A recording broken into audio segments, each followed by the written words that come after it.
Sakata la mgogoro ardhi kati ya wakulima na wafugaji wilayani Kiteto ni la muda mrefu. Kila anapofika kiongozi wa serikali, wananchi hao lazima wamweleze tatizo hili kisha kuahidiwa kutatuliwa. Safari hii sakata hili limetuma Tume ya Haki ya Kibinadamu na Utawala Bora, ambapo imehitimisha ziara yao Kiteto baada ya kukutana na wananchi na kuwapa elimu ya utawala bora, swala la ufugaji, kulisha mazao ya wakulima pamoja na kuwajeruhi wakiwa mashambani hata kuwaua. Na hapa wanasema wafugaji wanachokifanya wakati wanalishia shamba, wanatembea na redio. Wakifika shambani wanaweka redio, wanaweka zile nyimbo za Kimasai, wenyewe wanacheza, mashamba yanaendelea kulishiwa. Utaona viongozi wa serikali, gari la polisi na viongozi wa serikali wakienda kuwatoa wakulima wanaolima kwenye nyanda za malisho. Lakini tangu nimezaliwa sijawahi kuona hata siku moja viongozi hao wa serikali wakienda kuwatoa wafugaji wanaishi na mifugo yao kwenye maeneo ya kilimo. Shamba limeliwa jana, eka 3 zimekwisha, ni mchanga mtupu. Lakini watu wanadanganya, hakuna ugomvi.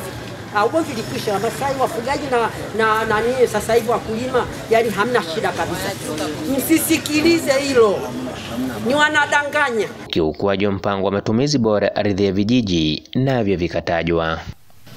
Halmashauri ya wilaya Kiteto imetunga sheria zake ndogo nzuri tu ambazo zinaonyesha masharti kuhusu ufugaji, masharti kuhusu kilimo. Lakini usimamizi tu, kusimamia kwamba nani akae wapi, nani afanye nini, imekuwa ni changamoto. Kero yangu mimi ni ya ng'ombe kwenye mashamba. Na kuna mtu mmoja ambaye imekuwa ni kero kubwa sana, amekuwa yeye ndio serikali, si tuliyobaki raia. Kwamba mkuu wa wilaya amekwenda maeneo hayo, alafu amewapa wale ndugu zetu wafugaji, wamewapa muda wa miezi 6 wahamishe ng'ombe. Mkuu wa wilaya ndio. Hakuna mtu ananisikiliza kwa sababu niko mwanamke na sina mwanaume wa kunishughulikia. Nilifiwa na mume wangu na hayo mashamba. Akizungumzia ukiukwaji wa haki za kibinadamu wakati wa kutoa elimu kwa wananchi hao, mchunguzi mkuu msaidizi akieleza, huku makamu mwenyekiti wa Tume ya Haki za Kibinadamu na Utawala Bora akieleza kukithiri kwa migogoro ya ardhi hapa Kiteto.